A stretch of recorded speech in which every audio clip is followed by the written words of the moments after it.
अगदी बुद्धाने पण सांगितलं की what ever you think you become. म्हणजे तुम्ही जे विचार करता तसं तुम्ही म्हणता. सेम गोष्ट महाभारतामध्ये गीतेमध्ये कृष्णाने सांगितलेली आहे, यथा दृष्टी तथा सृष्टी. अशी माझ्या जीवनात एकही गोष्ट नाही की जी मी ठरवली आणि ती झाली नाही. तर आपण जो विचार करतो त्या विचारांची एक फ्रिक्वेन्सी असते. बरोबर. आणि त्या फ्रिक्वेन्सीवरती जे काही तुम्ही काही बोलत असता त्या गोष्टी ब्रह्मांडाकडून युनिव्हर्सकडून तुम्हाला मिळत असतात. ती व्यक्ती अशी चांगली नाही आहे तथास्तु म्हणणार, मुलं ऐकतच नाहीत तथास्तु, मला जॉब मिळत नाही तथास्तु, माझ्या पैसे टिकत नाही तथास्तु. प्रत्येक वाक्याला देव तथास्तु म्हणतो. तो कधी पण चांगलंच बोललं पाहिजे. हा, एकदम छान. ओके. मॅनिफेस्टेशन प्रोसेसमध्ये आपल्याकडं नकारात्मक ऊर्जा येणारच आहे. मी तर म्हणतोय ना, हे मॅनिफेस्टेशन फक्त पॉझिटिव्ह नसतंच. मॅनिफेस्टेशन हे आपल्या आयुष्यावर चालूच होतं. बरोबर. फक्त आता माहिती पडलं की असे काही विचार असतात, असं बोलल्यामुळं असं होतंय, हे नंतर माहिती पडलं. काही लोकांच्या जीवनात बघा, तुम्ही बघितलं असेल की आमोशा पौर्णिमेला त्रास होतो. असे तुम्ही अनुभवले असेल बऱ्याच लोकांना की ठराविक दिवसानंतर त्यांच्या घरामध्ये आहे ना असं निगेटिव्ह काहीतरी भांडण होईल, वाद होईल, काहीतरी चांगलं झालं असतं ना. घरातील ऊर्जा त्यातलं मुख्य स्रोत असते तुमच्या घरातली स्त्री, तुमची आई असेल, बायको असेल किंवा घरामधली कोणतीही बहीण असेल.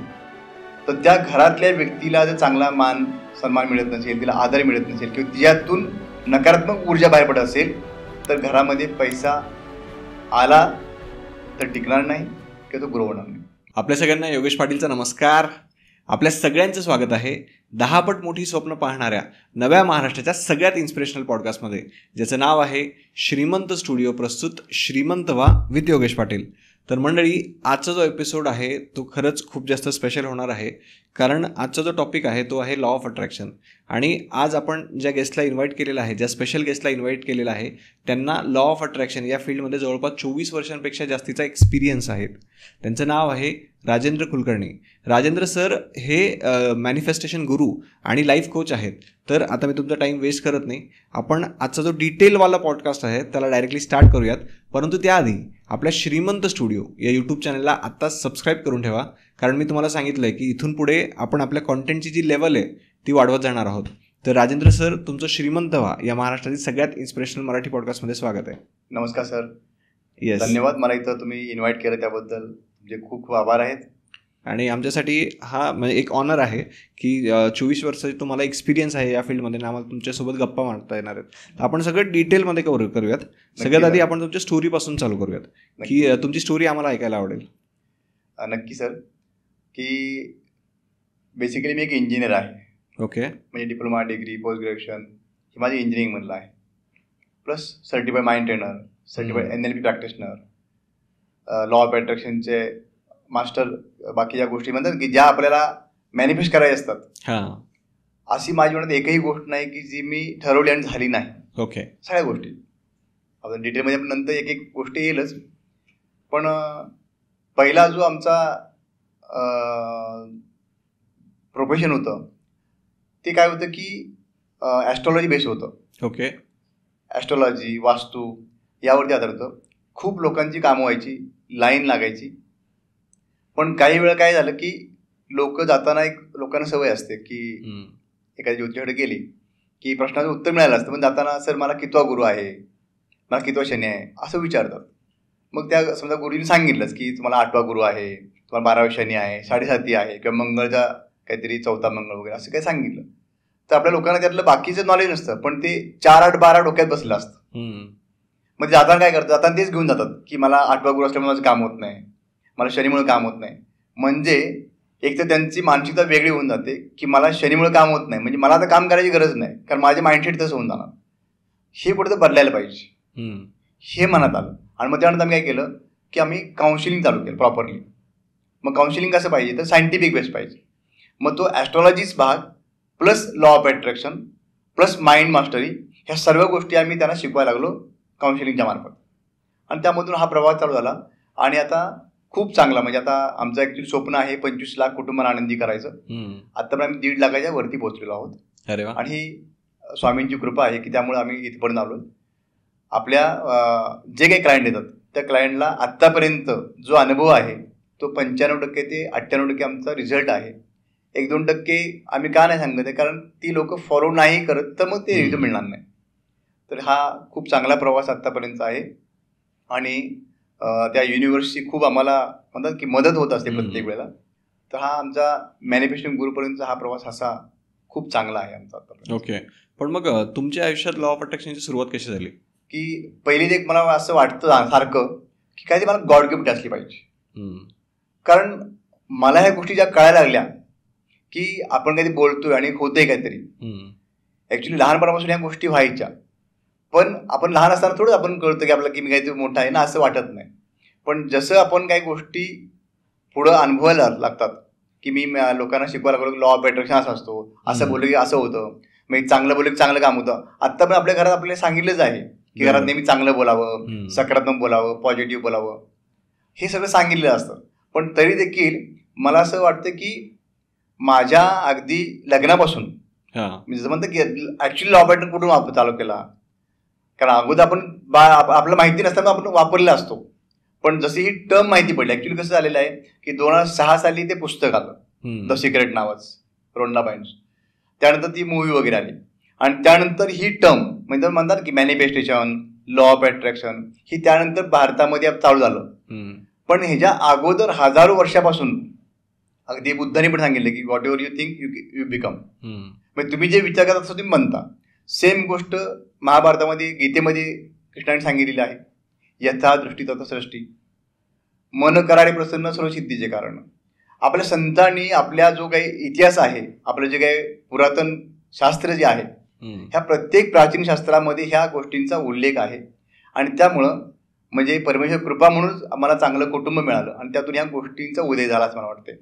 पण जसं माझं लग्नाचे विषय आले, माझ्या लग्नाचा, माझ्या नोकरी विषयाला, तर त्या गोष्टी फास्ट झाल्या आणि त्यामुळे ह्या गोष्टींचा मला अनुभव येऊ लागला. आणि जसं मी हे लोकांना शिकवू लागलो तर त्या गोष्टींचा उपयोग माझ्या जीवनात देखील खूप झाला. अशी माझ्या जीवनात एकही गोष्ट नाही की जी मी ठरवली आणि ती झाली नाही. अगदी मुलांचे मार्क्स असू द्या, म्हणजे मोठा मुलगा म्हणला की 10वीला पप्पा मला 9.5 पाहिजेत, मग त्याला शिकवलं की 9.5 कसं लिहायचं, विजन बोर्ड कसा बनवायचा, त्याचं ॲफर्मेशन काय बोलायची, मेडिटेशन कसं करायचं, टेक्निक कोणती वापरायची अभ्यास करण्याकरता, आणि हे सगळं शिकवलं तर त्याने एक्झॅक्टली गॉट 9.5. दुसरा मुलगा मला की 9.4 पाहिजे, एक्झॅक्टली गॉट 9.4. मग त्यांना कोणत्या कॉलेजला ॲडमिशन पाहिजे इथंपर्यंत आम्ही तो मॅनिफेस्ट केलेला आहे. त्यानंतर पुढचं त्यांचे जे काही बाकी स्वप्न आहेत ते पूर्ण करणे, म्हणजे अगदी नोकरी करता, लग्नाकरता, ह्या प्रत्येक गोष्टीमध्ये माझ्या घरामध्ये म्हणजे मी पर्सनली तो लॉ ऑफ अट्रॅक्शन वापरलेला आहे. ओके. म्हणजे अशी एकही गोष्ट नाही की जी मी स्वतः मॅनिफेस्ट नाही केली अशी. पण तरी पण एखादा विषय असेल ना, एखादी गोष्ट असेल किंवा स्वप्न असेल, ते तुमच्या थोडंसं जवळचं होतं की मला हे थोडंसं अशक्य वाटत होतं पण ते झालं. हां, काय होतं की प्रत्येकाची गाडी घेण्याची इच्छा असते. तर गाडी त्यावेळेला म्हणजे काही वर्षापूर्वी तेवढी परिस्थिती नव्हती गाडी घेण्याची वगैरे अशी, पण एक मॅनिफेस्टेशनची प्रोसेस माहिती होती. मग आम्ही गाडीचं चित्र लावलं, ती मॅनिफेस्ट करण्याकरता चालू केलं आणि ती गाडी म्हणजे आम्ही लॉकडाऊनच्या अगोदरचं आमचं स्वप्न होतं, पण ती लॉकडाऊनच्या लगेच नंतर पूर्ण झालं. तर ही खूप चांगली गोष्ट की आपण म्हणतो की जी अशक्य आहे की मला ती होणार नाही असं वाटत होतं, आणि ती जी पाहिजे ती गाडी, मोठी गाडी माझी आम्ही ती अट्रॅक्ट केली म्हणा किंवा मॅनिफेस्ट केली असं म्हणा. तर अशा अनेक गोष्टी आहेत. मग त्यामुळे घर होतं, तर पहिलं ऑलरेडी घर होतं, मग मोठं घर पाहिजे, म्हणतात ना आपल्याला मोठं घर पाहिजे, आपल्याला लॅविश पाहिजे जरा, तसं घर झालं. मग नंतर वाटलं की मला अजून एक ठिकाणी घर पाहिजे, ते देखील. मग ह्या सर्व गोष्टी ह्या आपण मॅनिफेस्ट केलेल्या आहेत आणि आपल्याला पाहिजे तशी दिशा, घराची दिशा, पाहिजे तसा नंबर, हे देखील आपण अट्रॅक्ट करू शकतो, हे आम्हाला कळालेलं आहे. ओके. पण मग नॉर्मली समजा आता आधी कसं होतं, लॉ ऑफ अट्रॅक्शन लोकांना माहिती नव्हतं. आजकाल अनेक लोकांना बऱ्याच गोष्टी माहिती आहेत, म्हणजे प्रत्येकजण काहीतरी वेगळं सांगत असतं. तर तुमच्या मते काय आहे law of attraction? Law of attraction म्हणजे जर तसं बेसिक बघितलं तर आपण जो विचार करतो ते विचारांची एक फ्रिक्वेन्सी असते. बरोबर. आणि त्या फ्रिक्वेन्सीवरती जे काही तुम्ही काही बोलत असता त्या गोष्टी ब्रह्मांडाकडून, युनिव्हर्सकडून तुम्हाला मिळत असतात. म्हणजे आपण जे बोलतो ते आपल्याला मिळतं. हा आपला बेसिक नियम आहे, म्हणजे लॉ ऑफ अट्रॅक्शन आपण जो म्हणतो. पण मला वाटतं की ह्याच्यापेक्षा अजून थोडंसं डीपमध्ये मी जातो की law of attraction is not only law of attraction, it is law of vibration. Okay. कारण काय होतं की आपल्यामधून काहीतरी व्हायब्रेशन बाहेर पडतात आणि ते व्हायब्रेशन्स तुम्हाला काम करतात. मी अजून थोडंसं डीपमध्ये करतो, त्याला थोडंसं. आपण देवाला मानतो, हो बरोबर नाही? कोण ना कोणती कुठल्या तरी देवाला मानतो. कोण स्वामींना मानेन, कोण दत्तगुरूंना मानेन, कोण बाप्पाला मानेन.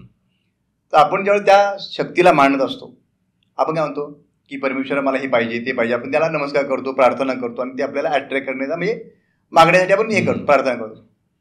होतं काय, देव तुम्हाला कधी नाही म्हणत नाही. देव काय म्हणतो, तथास्तु, तू जे म्हणतोस ते होऊ दे. जो जे वांछिल तो तिला हो प्राणी दत्त, माऊलीने म्हटलेलं आहे. म्हणजे जे काही तुम्ही इच्छा करा ते तुम्हाला मिळणारच आहे. मग जर एवढं मोठं जर ते परमेश्वराची शक्ती आहे, बरं ती काही साधी गोष्ट नाही ना. आपण म्हणतो ना अनंत कोटी ब्रह्मांड नायक वगैरे, म्हणजे काय, हे जी पृथ्वी आहे, पृथ्वी चंद्र सूर्य तारे, हे एक ब्रह्मांड आहे. असं अजून एक ब्रह्मांड आहे, असं अजून एक ब्रह्मांड, असे कोटी ब्रह्मांड. त्या अनंत कोटी ब्रह्मांडाचा नायक, त्याला काय शक्य, आपण मागावं त्यांनी द्यावं, इथेपर्यंत त्यांची म्हणजे कुवत आहे. आपल्याला मागता येत नाही, हा कुठेतरी म्हणजे आपला भाग येतो. जर आपण देवाशी काहीतरी मागतो आणि त्यातल्या काही गोष्टी मिळतात आणि काही गोष्टी मिळत नाहीत, याचा अर्थ काय होतो, देव चुकत नाही, आपण कुठेतरी मागताना चुकतोय. ओके. म्हणजे कसं, एकदम साधं सांगतो, म्हणजे एक बॉक्स आहे, इकडे इनपुट आहे, इकडे आउटपुट आहे, बरोबर. त्या बॉक्सवरती लिहिले त्यात असतो, बरोबर. मग जर तुमचं आउटपुट चांगलं आहे, याचा अर्थ काय आला की तुमचं इनपुट चांगलं आहे, बरोबर. आणि जर तुमचं आउटपुट काहीतरी चुकीचं आहे, याचा अर्थ काय आला की तुमचं इनपुट चुकीचं आहे, बरोबर. मग इनपुट काय आहे, इनपुट आहे तुमचे विचार. आपण जे बोलतोय ते विचार तुमचे इनपुट आहे. आपण ज्यावेळी देवाला काही मागतो, देव तथास्तु म्हणतो, मग तथास्तु म्हणतोय. मग आपल्याला, आपण देवाशी कधी बोलतो, सकाळी पूजा करताना, संध्याकाळी कोण कामावून आले त्यानंतर बोलतात, अडचणीत असताना बोलतात, म्हणजे आपण त्यावेळी फक्त बोलतोय.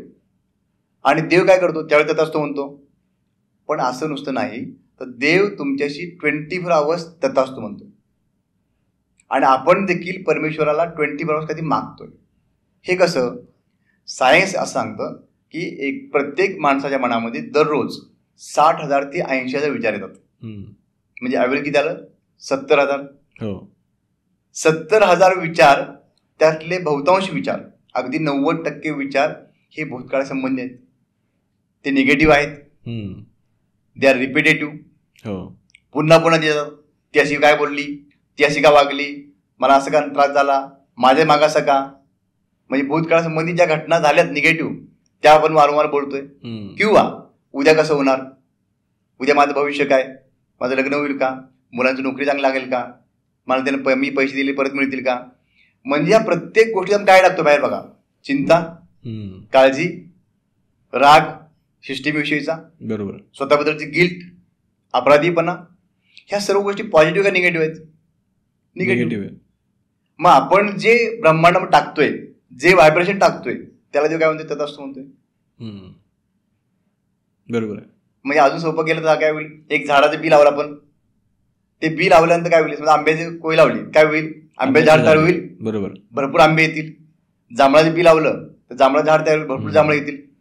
तुम्ही जे लावता तेच तुम्हाला मिळते आणि मल्टिपल मिळते. म्हणजे काय होते, जे बी लावलं त्याचंच फळ तुम्हाला मिळणार आहे आणि ते अगणित मिळणार. आपले विचार हे एका बी प्रमाणे आहेत.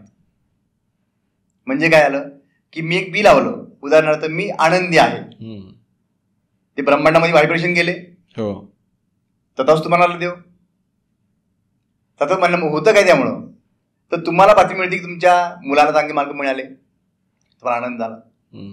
तुम्हाला बातमी मिळाली की तुमच्या शेजाऱ्याने गाडी घेतली, तुम्हाला आनंद झाला. तुम्हाला बातमी मिळाली की तुमच्या नातेवाईकांना कोणीतरी लग्न ठरलं, आनंद झाला. तुम्हाला आनंदी होण्यासाठी जे पाहिजे त्या गोष्टी तुमच्या आजूबाजूला घडतील, कारण तुम्ही त्याचं बीज लावलेलं आहे, मी आनंदी आहे. मग जर एवढं मोठं शास्त्र आहे, मग आपण आतापर्यंत आपल्याला ज्या गोष्टी मिळाल्यात, चांगल्या गोष्टी, याचा अर्थ त्या तुम्ही अट्रॅक्ट केलेल्या आहेत. आणि जर तुम्हाला काहीतरी नकारात्मक मिळालेलं आहे, नको असलेल्या गोष्टी मिळालेल्या आहेत, याचा अर्थ तुम्ही नकळतपणे तशा प्रकारचं वाक्य बोलले गेलेलं आहात. म्हणजे ती व्यक्ती अशी चांगली नाही आहे, तथास्तु म्हणणार. मुलं ऐकतच नाहीत, तथास्तु. मला जॉब मिळत नाही, तथास्तु. माझ्या पैशात टिकत नाही, तथास्तु. प्रत्येक वाक्याला देव तथास्तु म्हणतो. तो कधी पण चांगलंच बोललं पाहिजे. हा, एकदम छान. ओके. आपल्या घरात ऑलरेडी हे पारंपरिक सांगितलेलं आहे, वास्तू म्हणजे तथास्तू, चांगलं बोला, शुभ बोला, हे सगळं सांगितलेलं आहे. ओके. पण हे शास्त्र आपलं असंच आहे. त्यामुळे प्रत्येकानं हा जो पॉडकास्ट जे बघताय त्या प्रत्येकानं सांगणं आहे की आजपासून तुमची वाक्य बदला, का तुमच्या बोलण्यामध्ये एनर्जी आहे. पण मग समजा आता काही लोक असतात की ते पॉझिटिव्ह राहायला सुरुवात करतात, पण ते जास्त वेळ राहता येत नाही. म्हणजे कोणाचीही गोष्ट घ्या तुम्ही. आणि बरेच लोक असतात की ज्यांना कुठली गोष्ट मॅनिफेस्ट पण करायची असते, ते ठरवतात की मला लॉ ऑफ अट्रॅक्शन या गोष्टीसाठी लावायचं आहे, पण ते होतच नाही मॅनिफेस्ट. मग ते कशामुळे होतं हे सगळं? हा, म्हणजे थोडक्यात काय की त्यांचा लॉ ऑफ अट्रॅक्शन वर्क का होत नाही असं म्हणताय. बरोबर. काय होतं की लोकांना लॉ ऑफ अट्रॅक्शन हे आता काहीतरी असं काय म्हणतात की एक काहीतरी चांगलं फॅन्टसी आहे, असं काहीतरी क्रेज आलेली आहे असं वाटतं. आणि ते काहीतरी असं इमिजिएट तुमचं जसं होणार, बोललं तसं होणं काम. लोकांना वाटतं फक्त बोलण्यानं काम होतंय, असं नाही. लोकांना त्याचं पूर्ण नॉलेज नाही मिळालं. फक्त बोलण्यानं काम होतं का, तर नाही. हा, सकारात्मक बोलण्यामुळे तुमची व्हायब्रेशन चांगली जाणार आहेत, दॅट इज ओके. परंतु आपल्या आतून येणारी ऊर्जा म्हणजे बघा, अंतर्मन आणि तुमचं बाह्यमन, बहिर्मन. आता वरवर बोलणं त्याला जास्ती वेटेज आहे का अंतर्मनातून येणाऱ्या व्हायब्रेशनला वेटेज आहे? आतून येणार आहे, बरोबर. अजून त्याला सोपं करतो. एक तुम्ही ईमेल पाठवला, ईमेलमध्ये काहीतरी लिहिलं, टाईप केला आणि तुम्ही पाठवला, लगेच जाईल तो. दुसरा एक ईमेल आहे की ज्याला तुम्ही अटॅचमेंट केलेली आहे, काही पीपीटी लावलेली आहे, व्हिडिओ लावलेला आहे. It will take time, no? हो. But which one will be powerful? Second one. बरोबर. कारण त्यामध्ये अटॅचमेंट आहे, एक्स्ट्रा माहिती आहे, तो पॉवरफुल आहे. तसं आपण नुसतं वरवर बोललो की मला घर मिळते, मला घर मिळते, माझं लग्न होतंय, हे वरवर बोललेले वाक्य आहेत. पण आतून एक वाक्य येतं ना, एकच असतं, ते एकच थॉट असतो की नाही होणार माझं, मी का श्रीमंत होणार, माझ्याकडे हे नाही, माझ्याकडे ते नाही. अशा अनेक आत्तापर्यंतच्या संकल्पना, आपल्या मनामध्ये कल्पना, त्यांचं जे काही प्रोग्रामिंग झालेलं आहे. जे काय आपलं वय असतं त्या वयापेक्षा अधिक 9 महिने आपल्यावरती प्रोग्रामिंग झालेलं आहे. आणि त्यामध्ये समाजानं, आईवडिलांनी, आपल्या अनेक लोकांनी, युट्यूबनं, ह्या सगळ्यांनी आपल्या मनावरती काय केलेलं, असे काही प्रोग्रामिंग केलेलं आहे की ह्या नावाची व्यक्ती अशी असते, चांगली नसते, किंवा पैसा काही लगेच सहजासहजी मिळत नाही. असे अनेक प्रकारचे प्रोग्रामिंग आपल्या मनावरती झालेले आहेत. आणि आपल्या ज्यावेळी एखादी परिस्थिती येते त्यावेळी तशा प्रकारचे विचार, ते प्रोग्रामिंग बाहेर येतं. उदाहरणार्थ, एखाद्या नावाची व्यक्ती, कोणतीही व्यक्ती, त्या व्यक्तीचा तुम्हाला पहिला कधी अनुभव वाईट आला असेल, ह्या एक्स नावाची व्यक्तीचा अनुभव वाईट आहे. पुन्हा समजा एक्स नावाची व्यक्ती जर तुम्हाला कधी आयुष्यात भेटली, तुमचं मन काय म्हणतं, सावध, मागच्या वेळचा अनुभव चुकीचा होता. बरोबर. अशी एक त्यातली एक फाईल तुमच्या समोर ओपन होते आणि माइंड तसा विचार करतो. ओके. मग त्यामुळे नकारात्मक भावना गेले ब्रह्मांडामध्ये, तशा प्रकारच्या भावना, विचार गेले. त्यामुळं ती व्यक्ती तशी वागण्याची शक्यता वाढते. ऍक्च्युअली तसं नसतं काय. प्रत्येक वेळी एक्स नावाची व्यक्ती चुकीची असेल, वाईट असेल असं नाही ना काय. परंतु तुमचा अनुभव म्हणजे तुमच्या आतमधली ऊर्जा, ती ऊर्जा तशी राहिली आहे. ओके. ती निगेटिव्ह असते. ते प्रोग्रामिंग काढल्याशिवाय कसं होणार तेव्हा? त्यासाठी मग चांगला मार्ग काय, समजा की जे आपले निगेटिव्ह बिलीफ्स असतील किंवा आपण जो निगेटिव्ह विचार करतो ते आता मला चेंज करायचं, मला उद्यापासून काहीतरी चांगलं बोलायचं आहे.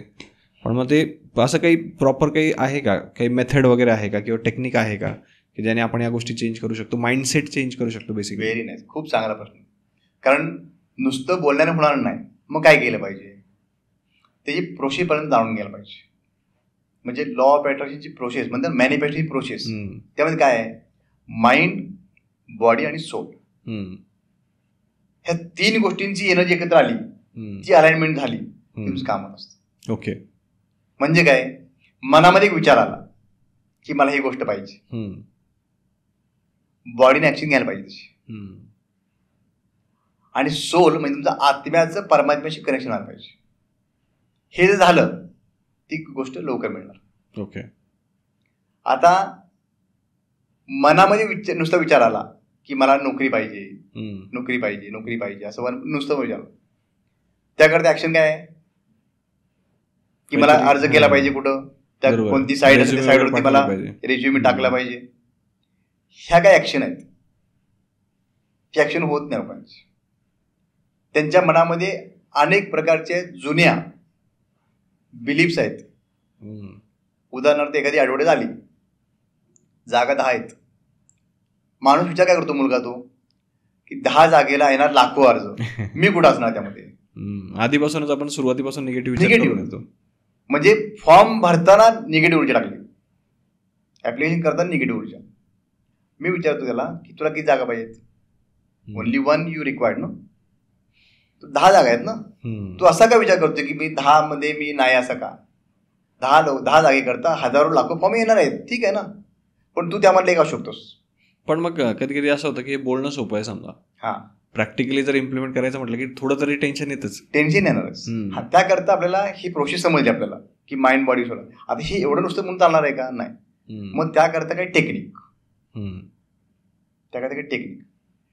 मॅनिफेस्टेशन प्रोसेसमध्ये आपल्याकडं नकारात्मक ऊर्जा येणारच आहे.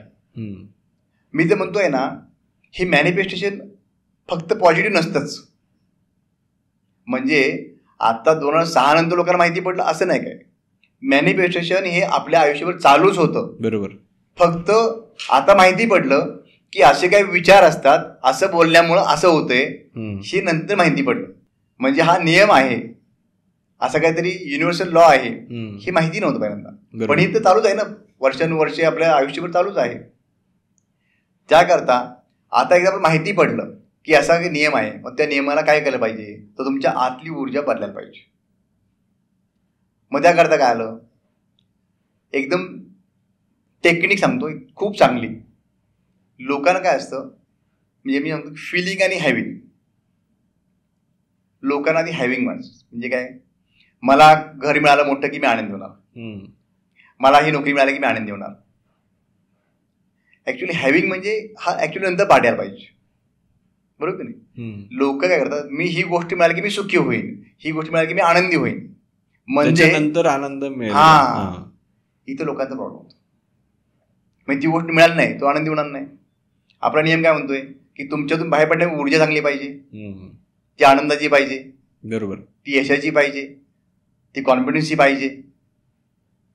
मग आम्ही म्हणतो पहिल्यांदा ती ऊर्जा जनरेट करा. ओके. म्हणजे काय, त्याच्या पहिल्यांदा फील करा. टेक्निक वापरता येईल. हा, टेक्निक कसं आहे त्याचा, समजा एखादा म्हणलं की मला नोकरी पाहिजे. आता नुसतं बरोबर बोलला, इथं फिलिंग पण बघा कसं होतं, गडबड कशी लोकांची होती. लोक म्हणतात हा आता मला नोकरी मिळत आहे, असे डोळे बंद करून नोकरी मिळत आहे असं कर गेलं.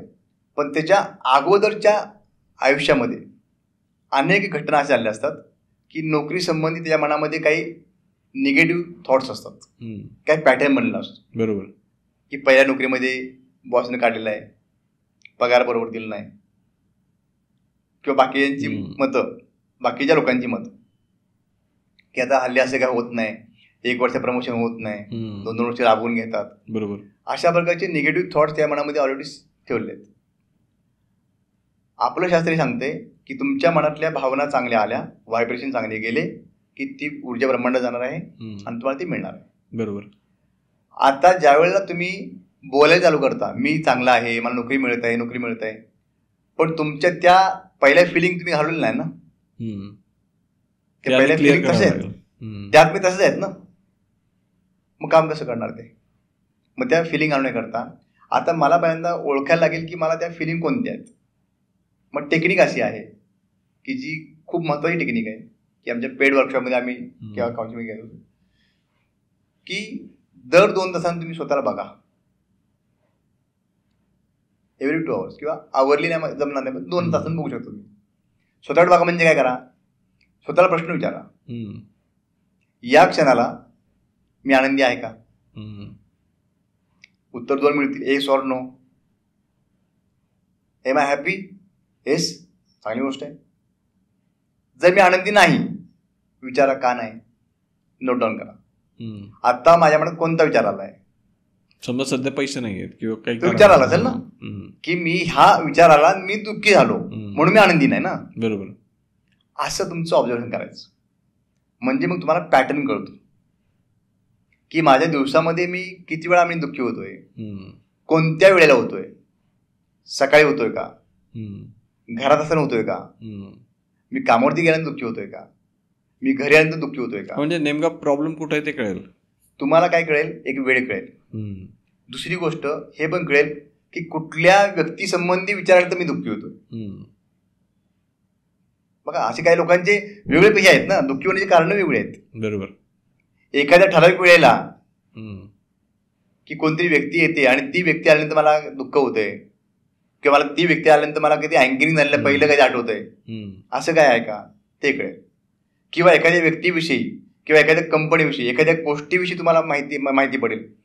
जर कोणत्याही व्यक्तीनं जर असा प्रयोग 1 महिना केला तर त्यांना विचाराचा पॅटर्न कळेल, प्लस त्यांची निगेटिव्ह ऊर्जा कोणत्या गोष्टीतून येते हे माहिती पडेल. मग जर तुम्हाला माहिती पडलं, अच्छा ह्या गोष्टीमुळे मला त्रास होतोय का, म्हणजे रोज 12 वाजता. बघा, काही लोकांच्या जीवनात बघा तुम्ही बघितलं असेल की अमावस्या पौर्णिमेला त्रास होतो. असे तुम्ही अनुभवले असेल बरेच लोकांना की ठराविक दिवसानंतर त्यांच्या घरामध्ये आहे ना असं निगेटिव्ह काहीतरी भांडण होईल, वाद होईल, काहीतरी चांगलं झालं असतं ना. काही लोकांचा पॅटर्न असा असतो, त्यांना कोणत्याही मंगल प्रसंगी दुःखी होण्याची त्यांना सवय लागली असते. उदाहरणार्थ, मुलाचा बड्डे घरात, काहीतरी कारणावरून वडील चिडतील, तुला समजत नाही का, तू शाळेत काय केलं आज, हे अशा कारणावरून चिडतील आणि तो बड्डेचा सगळा सत्यानाश करतील. काही लोकांना सवय असते, लग्न कोणाचं तरी आहे पण लग्नात जाताना निगेटिव्ह जायचं. म्हणजे कसं, ते मला बोलवलंच नाही, तुम्ही मला साडी नाही घेतलेली, उगाच करत जायचं. हा त्यांचा पॅटर्न बनलेला असतो. जर प्रत्येकानं जर हे अनुभवलं, ऑब्झर्व केलं स्वतःला की माझा कोणत्या गोष्टी दिवशी प्रॉब्लेम झाला आहे, अशा काही प्रसंग झाला आहे का, जेव्हा असे काही ऑकेजन असतात जिथं खरोखर चांगली ऊर्जा असते, त्या ठिकाणी माझा प्रॉब्लेम होतोय का, मग तेव्हा ते काम केलं पाहिजे. कारण हे जर नाही कळलं, आता पण लोकांचं काय आलं माहिती आहे का, फक्त अफर्मेशन बोलून, चांगलं बोलून, फक्त असे ध्यान करून असं नाही होत. पहिल्यांदा त्यांना हा पॅटर्न चेक करायला लागेल. आमच्याकडे जे लोक काउन्सिलिंगला येतात त्यामध्ये आम्ही त्यांना महिन्याचे त्यांना हे करतो, टेस्ट घेतो आणि त्याचा रिझल्ट मी बघतो. कारण त्याशिवाय त्याला काम कसं करणार तो. बरोबर. मग त्या जर तुम्हाला माहिती पडलं की अरे हा अच्छा ह्या व्यक्तीविषयी किंवा ह्या नात्यासंबंधी मला काहीतरी विचार येतो तर मी निगेटिव्ह होतोय. मग खास करून मी रात्री निगेटिव्ह होतोय का, सकाळी निगेटिव्ह होतोय का, हे जर माहिती पडलं, मग त्यावेळी तुम्हाला काय करायचं, ती एनर्जी शिफ्ट करायची. त्याला शिफ्ट ऑफ एनर्जी शिफ्टिंग म्हणतात. मग ती एनर्जी कशी शिफ्ट करणार. उदाहरणार्थ, ज्यावेळी मला समोर एखादा श्रीमंत माणूस दिसतोय आणि मनामध्ये भावना येत असेल की नाही हे सगळे लबाड लोक आहेत, सगळे 2 नंबरचा पैसा, आपण नाराज होतो, दुःखी होतो. मग आपल्याला कळालं की अच्छा मला हा प्रॉब्लेम आहे का, हा प्रॉब्लेम ओळखायला पाहिजे. आता मला श्रीमंत व्हायचं आहे तर आपण काय करतोय बघा, त्या पैशाला नाव ठेवतोय, त्यांना नाव नाही ठेवत आहे, त्यांच्याकडे पैशाला नाव ठेवतोय. आपल्याला काय करायचं, एनर्जी शिफ्ट करायची की मी श्रीमंत होत आहे आणि मी त्या गोष्टींचा अनुभव घेतोय, मला चांगलं फिलिंग येते, I am feel very happy with money, त्या पैशामुळे मला चांगल्या गोष्टी मिळत आहेत, असं पर्यंत फिलिंग यायला पाहिजे. आणि मग तुमचं पुढचं ॲफर्मेशन बोला, ते जास्त वर्कआउट होईल. समजा नातेसंबंधासंबंधी असेल, समजा आपण काय, बरेच लोक काय करतात की नातेसंबंधामध्ये दुःखी होऊन बसतात ठराविक वेळेला. मग त्यावेळी काय करायचं, आता आपल्याला कळलं की अच्छा हे आहे का, मग त्याला शिफ्ट करा. कसं शिफ्ट करणार, समजा एखादी व्यक्ती मला जी पाहिजे व्यक्ती मला नाही मिळालेली आयुष्यामध्ये, एकदा झाला असेल, ब्रेकअप झाला, काय झालं असेल, नाही मिळाली मला, आता काय करायचं, लोक तीच गोष्ट धरून ठेवतात ना, ती एनर्जी त्याला मिळते ना. त्या एनर्जीमुळे काय होतं, तुमचं पूर्ण खराब होऊन जातं तुमचं मॅन्युफॅक्चरिंग. मग आता तुम्हाला कळालं की अच्छा हे व्यक्ती आहे का, मग त्याला मी पहिल्यांदा काय करेन, त्या व्यक्तीविषयीला मी काय घेईन, बरोबर मी डोक्यात येईन आणि त्याला एक तर माफ करून टाकेन की तुम्ही माझ्या जीवनात आला, मला काही अनुभव दिला किंवा काही 4 क्षण आनंदाचे पण दिले असतील, I am happy with those moments, I am see thank you, की त्या क्षणांकरता मी तुझ्या आभार मानतो. हा पुढं ती व्यक्ती नाही मिळाली मला, असं होऊ शकतं ना. तर ह्या गोष्टी तुम्ही त्या लोकांना जेव्हा माफ कराल, त्या लोकांच्याविषयी आनंदाच्या गोष्टी बोलाल, तर तुमची ती एनर्जी शिफ्ट होते. एनर्जी शिफ्ट झाली मग तुम्ही पुढचं वाक्य बोला की I am attracting ideal soulmate. ह्या गोष्टी नंतर काम करतात. नुसतं पहिल्यांदा पुढचं वाक्य पहिल्यांदा बोलला आणि त्याला फिलिंग नाही केलं तर होणार नाही. खूप महत्त्वाची टेक्निक. आत्ता मी ह्या लोकांना ह्या गोष्टी, कारण हे ॲडव्हान्स लॉ ऑफ अट्रॅक्शन आम्ही म्हणतो ना, ह्या गोष्टी ॲडव्हान्समध्ये येतात. ह्या गोष्टी कळाल्या कामं होत. ओके. लोकांचे पैसे अडकले लोकांच्याकडं, काय करणार लोक की मला पैसा येतोय. ऍक्च्युली माइंड काय म्हणतं बघा, पैसा आहे तुझ्याकडं, आता सध्या पैसा नाही, काय येतोय म्हणतो, खोटं बोलतोस तू. हे कॉन्फ्लिक्ट तयार होतो आणि माइंड ऐकत नाही. माइंड म्हणून ऊर्जा निगेटिव्ह गेली की तुमचं काम बिघडली. बरोबर. मग तुम्हाला आतापर्यंत ज्या लोकांनी फसवलं त्याला पण तुम्ही समोर घेऊन त्यांना माफ करायला लागेल किंवा त्यांनी काही तुमच्याशी काही चांगल्या गोष्टी पण झाल्या असतील. असं नाही की बघा, कोणती लोकांना काय वाटतं की माझ्या आयुष्यात फक्त दुःख आहे, असं नसतं कधीच. जर आपण म्हणतो की मला पहिल्यापेक्षा अधिक चांगलं काहीतरी पाहिजे, याचा अर्थ तुमच्या जीवनात काहीतरी पहिलं चांगलं आलेलं होतं. जर तुम्हाला वाटतं की मला करोडपती बनायचं आहे, याचा अर्थ तुम्ही काहीतरी पैसे कमावलेले आहेत. असं नाही ना मी काहीच कमावलं नाही, असं नाही ना की माझ्या जीवनात आनंदाचा आवाज नाही कधी. म्हणजे तुमच्याकडे त्या भावना, त्या इमोशन्स, तसे मोमेंट्स होते, त्याला आठवा. दुसरी टेक्निक काय करायचं आहे की त्या घटना आठवा की ज्यावेळी तुम्ही आनंदी होता आधीचे लाईफ. नोकरी मिळताना काय पाहिजे असतो, कॉन्फिडन्स पाहिजे असतो. बरोबर. आता कॉन्फिडन्स गेला, का गेला? हे सगळे कॉम्पिटिशन आले, लोकांनी सांगितलं की नाही नोकरी मिळणार नाही, मग आता राबवून घेतात, हे करतात, अशा प्रकारचे निगेटिव्ह बिलीफ्स तुमच्यावर लादले गेले मनावरती. त्यामुळे काय आलं, तो दुःखीहून बसला. आता मला कोण घेणार, मला इंग्लिश बोलता येत नाही, मला हे करता येत नाही, असं बरोबर. मग त्याला मी सांगतो, तू लहानपणी काहीतरी केलं असेल जिथे तुझा कॉन्फिडन्स खूप चांगला असेल, आठव ती गोष्ट. त्यानं काय होईल, त्या मोमेंटमध्ये तो जाईल. कारण तुम्ही आता तर म्हणला की आनंदी आहे बोल म्हणून, आणि फील करत नाही करणार तो, का तो आता सध्या आनंदी नाहीच आहे. तुम्ही कुठली टेक्निक वापरत तरी काम नाही करणार ते. मग त्याकरता ही टेक्निक असं आहे की तुम्हाला काय करायचं, त्या पहिल्या गोष्टी ज्या चांगल्या झालेल्या होत्या, उदाहरणार्थ शाळेमध्ये त्यानं गाणं म्हणलं असेल, त्याला येत नव्हतं पण त्याने स्टेजवर काहीतरी परफॉर्म केला असेल, त्याने काहीतरी भाषण दिलं असेल, काही गोष्ट असू शकतात. अगदी येऊन सायकल चालवता त्याला पहिल्यांदा नसेल आली त्याला, आणि अचानक त्याला सायकल चालवा आली, आनंद झाला, अरे वा मस्त मला सायकल चालवायला आली. ते भले हात पायंडलने चालवले असेल पण त्याला आनंद झाला. तर तो कॉन्फिडन्स जो होता ना, तो आनंद होता ना, ती ऊर्जा अनुभवा आत्ता. हे सोपं आहे ना. बरोबर आहे. तुमच्या जीवनात ज्या गोष्टी झाल्या ऑलरेडी चांगल्या लाईफमध्ये, म्हणजे प्रत्येकाच्या लाईफमध्ये काही ना काही चांगलं असतंच ना. त्याशिवाय तुम्ही कसं म्हणणार की मला पहिल्यापेक्षा अधिक चांगलं पाहिजे म्हणून, मला पहिल्यापेक्षा अधिक चांगला पार्टनर पाहिजे, बरोबर, मला पहिल्यापेक्षा अधिक चांगलं, मला पैसे पाहिजेत, मला अधिक चांगली नोकरी पाहिजे. याचा अर्थ काय, तुमच्याकडे पहिली चांगली नोकरी होती, पहिला तुमच्याकडे पार्टनर होता, तुमच्याकडे चांगली हेल्थ होती. हे मग त्या हेल्थ चांगली होती ती घटना आठवा. तेव्हा तुम्ही काहीतरी चांगलं केलं असेल, डोंगर चढला असेल, सायकल चालवली असेल, स्विमिंग केलं असेल, अशा अनेक घटना आपल्या जीवनात झालेल्या असतात, त्या आपण आठवायच्यात. ते आठवून मग तुम्ही त्याला शिफ्ट करा एनर्जीला, आणि मग पुढचं वाक्य बोला. मग बोला तुम्ही की माझा आवडता व्यक्ती मी आकर्षित करत आहे, मला पाहिजे तो मी आदर्श जोडीदार मी आकर्षित करत आहे.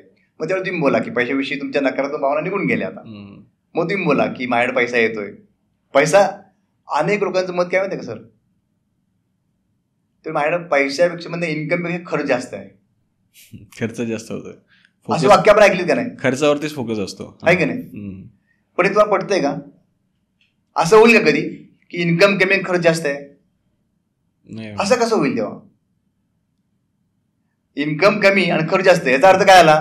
तुम्ही प्रत्येक महिन्याला लोन काढताय, पण तशी कंडिशन आहे का? तर नाही, तसं पण नाही. म्हणजे लोन पण काढत नाही, लोन काढत नाही ना, फक्त म्हणतात की खर्च जास्त होतोय. म्हणजे तुमच्या आहे ते भागते ना. याचा अर्थ काय आला? तुम्ही खोटं बोलतो, तुमचं माइंड खोटं बोलतो, आणि तुम्ही ते सबकॉन्शियस टाकून दिले आतमध्ये की माझा खर्च, माझी इन्कम कमी खर्च जास्त आहे. असं होऊच शकत नाही. जर खर्च जास्त असतात तर प्रत्येक महिन्याला तुम्ही उष्णे पैसे घेतले असते, लोन काढलं असतं, पण तशी कंडिशन नाही. म्हणजे आपण किती निगेटिव्ह बोलतो बघा. आपल्या आहे जो इन्कम आहे त्यामध्ये भागते आपलं, याचा अर्थ खर्च आणि इन्कम बरोबर आहे. हा, असं म्हणू शकतो, कट टू कट चालू मॅनेज, असं करू शकतो.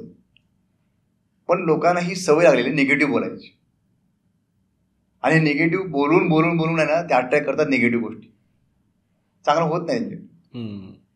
त्यामुळे ह्या दोन टेक्निक खूप महत्वाच्या. ओके, खूप महत्वाचं. तर सर आतापर्यंत समजा आपण बेसिक सगळं कव्हर केलं. ओके, आता आपण थोडंसं टेक्निक्समध्ये डिटेलमध्ये जाऊयात की बऱ्याच लोकांचा पैसा प्रॉब्लेम असतो. तर मग हा पैसा जर आपल्याला आपल्या लाईफमध्ये जर अट्रॅक्ट करायचा असेल, तर त्यासाठी आपण कोणत्या टेक्निक्स वापरू शकतो? खूप चांगला प्रश्न, कारण पैसा सर्वस्व आहे म्हणतात ना. पैसा खुदा तो नाही, लेकिन खुदा से कम भी तो नाही. बरोबर. प्रत्येक गोष्ट पैशाशिवाय येत नाही. अशी कोणती गोष्ट नाही की जी पैशाशिवाय येते. आपले कपडे असतील, मोबाईल असेल, बरोबर, घरातले लक्झरीज आयटम असतील किंवा ज्या गरजे वस्तू असतील, प्रत्येक गोष्ट पैशाने येते. आणि पैसाच्या मागे आपण पळतोय. आम्ही म्हणतो की पैशा मागे पळायचं नाही, पैसा आपल्याकडे मग आला पाहिजे. ओके. त्याकरता काय, पहिली गोष्ट म्हणजे ज्या लोकांच्या घरात पैसा प्रॉब्लेम आहे त्यातला पहिला मुद्दा असा येतो की त्यांच्या घरामधले नातेसंबंध चुकीचे आहेत.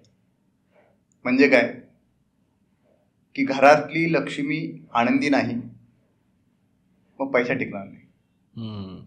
पैसा सगळ्यांच्याकडे येतो. पैसा येणं, टिकणं आणि वाढणं, ग्रो होणं, ह्या 3 वेगळ्या स्टेप आहेत. पैसा सगळ्यांच्याकडे येतो. अगदी भिकारी असतो त्याच्याकडून पैसा येतो, पण तो टिकत नाही किंवा तो ग्रो होत नाही किंवा त्या पैशामुळे त्याचं जीवन सुसह्य होत नाही. तर या गोष्टी संबंध तुमच्या घरातील ऊर्जेशी येतो. घरातील ऊर्जा त्यातलं मुख्य स्रोत असते तुमच्या घरातली स्त्री, तुमची आई असेल, बायको असेल किंवा घरामधली कोणतीही बहीण असेल. तर त्या घरातल्या व्यक्तीला जर चांगला मान सन्मान मिळत नसेल, तिला आदर मिळत नसेल किंवा तिच्यातून नकारात्मक ऊर्जा बाहेर पडत असेल, तर घरामध्ये पैसा आला तर टिकणार नाही किंवा तो ग्रो होणार नाही. तर पहिलं मी लोकांना सांगेन की जे हे पॉडकास्ट बघतात, सर्वांनी तुमच्या घरातील महिलांचा, खास करून पहिल्यांदा महिलांचा, घरातल्या महिलांचा, सर्व महिलांचा आदर करायचाच आहे. पण घरातली स्त्री आनंदी पाहिजे, तिच्यातून बाहेर पडण्याची ऊर्जा चांगली पाहिजे. त्याकरता तुम्हाला समजून घ्यायला पाहिजे तिला आणि तिला खुश ठेवायला पाहिजे. हे खूप महत्त्वाचं टेक्निक. हे पहिले टेक्निक झालं. दुसरी गोष्ट म्हणजे पैशाविषयी तुमचे असणारे बिलीफ्स. म्हणजे पैसा काही झाडा लागला का? पैसा कमवायला काबाड कष्ट करावे लागतात. पैसा असा सहज मिळत नाही. हे अशा प्रकारची वाक्य लहानपणापासून आतापर्यंत आपण ऐकलेली आहेत. आपल्या आई वडिलांच्याकडून, समाजाकडून प्रत्येकाने सांगितलंय की काबाड कष्ट कर, काबाड कष्ट कर, काबाड कष्ट कर. आणि हे बोलून बोलून बोलून आपल्याला डोक्यात असे गेलेलं आहे सबकॉन्शियस माइंडमध्ये की काबाड कष्ट केल्याशिवाय पैसा मिळतच नाही. असं नसतं. तुमच्याकडं कष्ट करण्याची तयारी पाहिजे, म्हणजे तुमची बॉडीचं काम करणार आहे, प्लस तुमचं माइंड चांगलं पाहिजे आणि तुमचं सोल म्हणजे आत्म्याचं परमात्म्याचं कनेक्शन, म्हणजे त्याकरता मेडिटेशन किंवा एनर्जी निर्माण करणाऱ्या काही गोष्टी ह्या जर केल्या तर तुम्हाला सहज पैसा उपलब्ध होतो. त्याकरता काही ॲफर्मेशन्स पैशाकरता, मनी ॲफर्मेशन्स, की माझ्याकडे पैसा सहज येत आहे. Monies, I am attracting money, I am attracting money abundantly आणि इफोर्टलेसली. सहजपणे येतोय किंवा माझ्या जीवनात पैसा प्रवाह खूप चांगला आहे. अशा प्रकारची वाक्य पैशाची बोलली पाहिजे. पैसा म्हणजे लक्ष्मी. आपण घरामध्ये दिवाळीला काय करतो? घर साफसफाई करतो. बरोबर. कशा करता? लक्ष्मी येणार असते, घरात लक्ष्मी येणार आहे. जर घरात लक्ष्मी येणार आहे म्हणून काय करतो त्यावेळेला? घर साफसफाई करतो, घरातले अडगळ काढून टाकतो. जर ही गोष्ट जर खरी आहे, आपण त्याला मानतो अनेक वर्षापासून आणि लक्ष्मीपूजन करतो, त्या दिवशी आपण चांगले कपडे घालतो, घरातलं वातावरण चांगलं ठेवतो, घरात रांगोळी काढतो, आकाश कंदील लावतो, सगळ्या गोष्टी काय करतो? लक्ष्मी घरात येणार आहे. मग ही जर चांगली गोष्ट आहे, जर चांगले कपडे घातल्यामुळे जर लक्ष्मी येणार असेल, चांगलं तुम्ही राहिल्यामुळं, घर स्वच्छ राहिल्यामुळे जर लक्ष्मी येणार असेल, तर डेली का नाही करत? इतर दिवशी तुम्ही गबाळ्यासारखे राहणार, फाटके कपडे घालणार, जुने कपडे घालणार, तुमच्या घरातलं वातावरण बरोबर ठेवणार नाही, घरामध्ये म्हणजे चांगले बोलणार नाही तुम्ही, लक्ष्मी राहणार कशी? लक्ष्मी तुमच्याकडे जर स्थिर राहायला पाहिजे, म्हणजे काय, तुमच्या घरात कायमस्वरूपी लक्ष्मीचा वास असायला पाहिजे असं वाटलं असेल, तर प्रत्येकानं त्यांचं घर स्वच्छ ठेवलं पाहिजे, घरातली आडगळ काढून टाकली पाहिजे. त्याला मी म्हणतो की डिक्लटर करणे. घरात अशा अनेक वस्तू असतात आपल्या माळ्यावरती पडलेल्या असतात. जुनी घड्याळ, म्हणजे भिंतूची घड्याळ बंद पडलेलं आहे, माहिती आहे की चालणार नाही, तरी पण ठेवलेलं आहे. अनेक जुने ड्रेस, लग्नामध्ये शालू नेसला होता, आता शालू त्या दिसत नाही, तो शालू पार पूर्ण फाटून गेलाय. पण अशा काही गोष्टी फक्त इमोशनली अटॅचमेंट असल्यामुळे आपण ठेवलेल्या आहेत. मग त्यांना असे काढल्यानंतर ते खराब होते, दिसते आपल्याला, बरं ते घालू शकणार नाही. हा, काही तुमच्या काही मेमरीज आहेत त्या तुम्ही ठेवा, अवश्य ठेवा, पण त्याला तुम्ही सारखं बघितलं पाहिजे, त्याला त्या मेमरीचा आनंद मिळाला पाहिजे ना. समजा एखादा आपण फोटो फ्रेम काढली, जुना अल्बम काढला, त्याचा आपला आनंद मिळतो, तर ती टाकायची का? ती नाही टाकायची. ज्या गोष्टी तुम्हाला आनंद मिळतोय ती गोष्ट टाकून द्यायची नाही. कारण बऱ्याच लोकांची याच्यावरती लगेच कॉमेंट येणार की सगळं टाकून द्यायचं का? तर नाही. ज्या गोष्टी तुम्ही वापरतच नाही, ज्या गोष्टी पहिले तुम्हाला काही दुःख आठवण येते, अशा गोष्टी टाकून द्या, अशा गोष्टी काढून टाका. घरात बऱ्याच मासिक जुनी रद्दी आहे, तुम्ही शाळेतली पुस्तकं, वह्या जी आता उपयोगाची नाहीत, त्याला वाळवी लागलेली आहे, खराब झालेली आहेत, ती खाली काढल्यानंतर त्यांना धूळ बाहेर पडते, अशा वस्तूमध्ये निगेटिव्हली साठलेली असते. त्या गोष्टी लवकरात लवकर खाली करा, काढून टाका, घर स्वच्छ करा. हा जर केलं तर तुमच्याकडे पैसा फ्लो अखंड राहील. खूप चांगलं टेक्निक आहे. ओके. खूप. आणि जर समजा आता रिलेशनशिप, जसं तुम्ही सांगितलं की जर तुमच्याकडे लक्ष्मी यायला पाहिजे असं तुम्हाला वाटत असेल तर घरातल्या लक्ष्मीला खुश ठेवायचं. आणि दुसरी गोष्ट म्हणजे घर स्वच्छ ठेवायचं, जेवढं तुम्हाला साफसुथरं ठेवता येईल. पण मग घरातली लक्ष्मीबद्दल बोलूयात आपण, की बऱ्याच लोकांचे रिलेशनशिप इश्यूज असतात. बरोबर. एकतर त्यांना चांगले पार्टनर अट्रॅक्ट करता येत नाही, बरोबर, किंवा जे आहेत ते पण बिनसलेलं असतं. बरोबर. तर मग ते कसं ठीक करायचं? खूप महत्वाचा प्रश्न. बऱ्याच वेळा आपण म्हणतो की चांगली बायको आणि चांगला नोकर कोणाला मिळत नाही. का? असा आपला समज आहे. त्यांना तुम्हाला चांगलं बनवावं लागतं, कारण आपण ती अट्रॅक्ट केलेली आहे. जर आपण म्हणलं की माझी चॉईस चुकीची असते तर आपण गडबड करतोय, बरोबर की नाही? मग जर मी चांगला आहे, माझी प्रत्येक गोष्टीला माझी चांगली चॉईस असते, माझ्याकडून चांगली ऊर्जा बाहेर पडते, याचा अर्थ ती चांगलीच वस्तू आहे, चांगलीच व्यक्ती आहे. फक्त मला कळत नाही की तिला चांगलं कसं बोलायचं आहे, चांगलं कसं वागायचं आहे. त्याकरता काय केलं पाहिजे की पहिली गोष्ट म्हणजे ती एक स्त्री आहे किंवा हा एक पुरुष आहे. दोघांच्या करता बोलतोय मी, फक्त असं नाही की स्त्रियांच्या करता. स्त्री आणि पुरुष आहेत, त्यांची एक बेसिक काहीतरी डिफरन्शिएशन आहे. तिचे क्वालिटीज वेगळ्या आहेत, तिची काहीतरी कॅपॅसिटी वेगळी आहे. तसं पुरुषांची कॅपॅसिटी वेगळी आहे. पुरुष बाहेर जाऊन पळापळ करू शकतो, कामाला जाऊ शकतो, 2-3 बस बदली करू शकतो, आणि तरी तो संध्याकाळपर्यंत पण एनर्जी राहू शकतो, तो एनर्जेटिक. तसं स्त्रीचं असेल असं नाही काय. तर हे काही बेसिक काही फरक आहेत, ते पण समजून घ्यायला पाहिजे. तुम्ही त्या गोष्टींना ऍक्सेप्ट केलं पाहिजे की नाही हे असंच आहे. प्रत्येकाचा स्वभाव वेगळा असतो. म्हणजे काय, एखादा माणूस शांत असेल तर त्याला बायको शांत मिळेल का? असं काही माहिती नाही की शांत मिळेल असं काय. मग समजा ती बडबड करणार असेल, ती बोलणार असेल, मोठ्याने बोलणार असेल, मग काय होणार? तो म्हणतो की माझ्या आयुष्यात मी सुख नाही मिळालं, मला शांतता आवडते पण तू ही माझी शांतता करत नाही. त्यावेळेला तिचा स्वभाव लक्षात घ्यायला पाहिजे की ती तशी वागते, याचा अर्थ तशी मनातून तशी नसते. तिचं बोलणं हे तुमच्या भल्याकरता असतं, हे समजून घेतलं तर काय म्हणजे याचं काय आलं? अंडरस्टँडिंग. हा जो समजूतदारपणा आहे, हा समजूतदारपणा प्रत्येकाकडे पाहिजे, स्त्रीकडे पाहिजे आणि पुरुषांच्याकडे पण पाहिजे. जर एखादा माणूस कामावरून येतोय आणि संध्याकाळी आल्यानंतर अपेक्षा करतोय की मला चहा पाहिजे, जर ही अपेक्षा असेल आणि समजा त्या दिवशी तिने चहा सुद्धा लेट दिला किंवा नाही जमलं वेळेत, तर तिला काहीतरी होतंय हे त्याला समजून घेतलं पाहिजे. ती दर दिवशी चहा करते, तुम्हाला पाणी देते, पण एक दिवस जर नाही दिलं तर चिडायची गरज नाही ना काय. हे लोक नाही समजत. लोक आकांडतांडव करतात, काही ते बोलतात आणि त्यांना विषय वाढत जातो, म्हणजे वाद होतात. सेम गोष्ट तिची नवऱ्याबद्दलची तक्रार असते की मला पैसे मिळत नाही, वेळेवर येत नाही वगैरे, असं काय. काही लोक महिलांची तक्रार असते. त्याला जो पगार आहे तो पगार तिच्या हातात आणून देतो किंवा तो काहीतरी तिला पैसे देत असतो. परंतु एका दिवशी होऊ शकतं काहीतरी की त्याच्या पगारामधून काहीतरी इन्कम टॅक्स गेला असेल जास्ती, अजून काहीतरी त्याला नवीन कामाला असेल किंवा LIC पॉलिसी हप्ता भरायला बाकी असेल, अशा काहीतरी गोष्टी असतात. त्यामुळे तिला जे महिन्याचे पैसे द्यायचे असतात कमी पडलं असेल तर तिनं देखील समजून घ्यायला पाहिजे की हा असं म्हणत, आणि ते विचारलं गेलं पाहिजे, संवाद व्हायला पाहिजे. संवाद नाही होत ना. प्रत्येकजण काय करतोय की मुख्याने सगळं चाललेलं आहे, अच्छा असं बोलतोय का, आपण बोलायचं नाही. संवाद बंद झाला की प्रॉब्लेम झाला. ओके. त्यामुळे त्याला सांगेन की मी संवाद चालू ठेवा, तुला काय होतंय, कम्युनिकेशन जेवढं चांगलं असेल तेवढं गोष्टी सॉल्व्ह होतील. प्रत्येक गोष्ट संवादानं सुटू शकते. आणि तुम्ही आतापर्यंत असं नाही की आता तुमचं आयुष्यभर तुमचं काहीतरी चालत नव्हतं व्यवस्था, असं नव्हतं काय. तुमच्या पार्टनरशी तुमचं अधिक जमलंच होतं. तुम्ही चांगले गुण बघूनच ते तुम्ही मॅच प्रोफाईल मॅच केलं होतं, किंवा तुम्हाला पहिले काही महिने काही वर्ष तुमचे चांगले गेले होते, कारण त्यावेळी तुम्ही त्याला वेळ देत होता. बघा, सर्वात लोकांचं मोठा दुःख काय माहिती का, त्यांचं ऐकायला कोण नाही. घरातल्या लोकांचे प्रॉब्लेम काय, ऐकायला कोण नाही.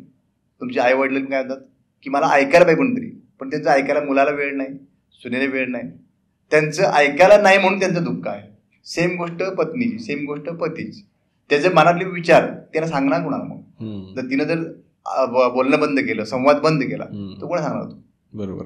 आता इथे एक प्रश्न विचारायचा आहे मला, की जो अनेक यंगस्टरचा प्रश्न असतो की त्यांना एखादी स्पेसिफिक व्यक्ती आवडत असते, किंवा त्यांना एक स्पेसिफिक व्यक्ती अट्रॅक्ट करायचा असतो लॉ ऑफ अट्रॅक्शनच्या मदतीने. तर याच्याबद्दल तुमचं काय मत आहे? हो, अशी व्यक्ती आपण अट्रॅक्ट करू शकतो, कारण लॉ ऑफ अट्रॅक्शन म्हणजे काय, लॉ ऑफ व्हायब्रेशन आहे. त्याकरता मी बऱ्याच जणांचा हा प्रश्न का असतो की ते त्यांना वाटत असतं की ही व्यक्ती आमच्या दोघांचं चांगली मैत्री आहे, मला ती अट्रॅक्ट करायची, पण ती मला होत नाही. त्यावेळी काय असतं की त्यांचे पाठीमागच्या काळातले, भूतकाळातले काही अनुभव कटू असतात. असं नाही की फक्त त्यांच्या अगोदर काही गर्लफ्रेंड असतील वगैरे, असं नाही म्हणत मी, पण त्यांचे नात्यासंबंधी काहीतरी मनामध्ये त्यांच्या चुकीच्या कल्पना किंवा चुकीचे अनुभव असतात. ते अनुभव आल्यामुळे, उदाहरणार्थ काही घरामध्ये आई वडिलांचं पटत नसतं, ते मुलाने बघितलं असतं किंवा मुलीने बघितलं असतं, आणि ज्यावेळी ते लग्नाचा विषय येतो किंवा त्याला अट्रॅक्ट करण्याचा विषय येतो ना, त्यावेळी त्यांना ते आठवतं की लग्न केल्यानंतर काय यांची परिस्थिती झाली.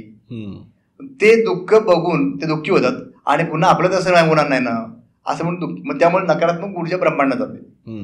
त्यामुळं जसं मग सांगितलं त्या पद्धतीने तुम्हाला काय करायचे, पुन्हा कोणत्या गोष्टी तुम्हाला त्रास देत आहेत, कोणती गोष्ट आठवते तुम्हाला, त्या व्यक्तीला अट्रॅक्ट करण्यासाठी तुमच्या मनात काहीतरी निगेटिव्ह भावना येते, ती कोणती भावना आहे ती बघा, आणि त्याला तुम्ही शिफ्ट करा, त्या एनर्जीला शिफ्ट करा, आणि मग तुम्ही त्याला आकर्षित करू शकता की ही व्यक्ती. पहिल्यांदा काय करायचं, फिलिंग. म्हणजे फिलिंग कुठलं आलं की माझ्या आयुष्यात मी प्रेम आकर्षित करत आहे, माझं आत्तापर्यंतचं आयुष्य खूप प्रेममय आहे, चांगलं आहे, I am feeling very happy and loving, I am caring. मला कोणाकडून ती मला काळजी घेतली जाते, माझी घरातल्या भावाकडून, बहिणीकडून, आई वडिलांच्याकडून, किंवा माझ्या मैत्रांनी कोणी ती काळजी घेतली असेल, कोणी पण असेल. असे अनेक मित्र असतात. अगदी म्हणतो की कट्ट्यावरती लोक जमतात ना, त्या ठिकाणी देखील ती मित्र काळजी करत असतात. तर तुम्हाला तुमची कोणती काळजी घेणारी व्यक्ती असते. तर त्या गोष्टी आठवा, आणि तुमच्यामध्ये अशा प्रकारची भावना निर्माण करा की येस, आय एम लवेबल, की मी प्रेम करण्यासाठी योग्य आहे, मला कोणी पण प्रेम करू शकतं, एवढा मी छान आहे, एवढी मी छान दिसते, I am beautiful, I am handsome. अशा प्रकारची वाक्य कधी येणार आहेत, ही फिलिंग आल्यानंतर येणार. त्यामुळे मी त्यांना सांगेन की तुम्ही जे काय ज्याच्यावरती प्रेम करता ती गोष्टी तुम्हाला, ती व्यक्ती तुम्हाला 100% मिळणार आहे. पण एक स्पेसिफिक व्यक्ती आपण करू शकतो का? हो, आपल्याला जे पाहिजे, कारण अशी माझ्याकडे उदाहरणं आहेत.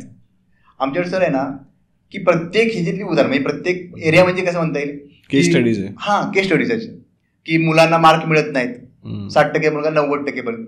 आमच्याकडे अनेक उदाहरणं आहेत. लग्न होत नाहीत, त्याकरता आमच्याकडे आले आणि कोर्स केला, तो काही आमचं काउन्सिलिंग घेतलं, कोचिंग घेतलं, आणि त्यांना ती लग्न वेळेत झाली.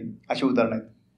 लग्नानंतर मुलं होत नाही अशी काही लोकांची असतात. आमच्याकडे अशा केसेस आहेत की आमच्याकडे आल्यानंतर त्यांना मुलं झालेली आहेत, डॉक्टरने सांगितलं की होत नाही, प्रॉब्लेम काय नसतो, पण होत नाहीत, पण आमच्याकडे आल्यानंतर अशी पण उदाहरणं आहेत.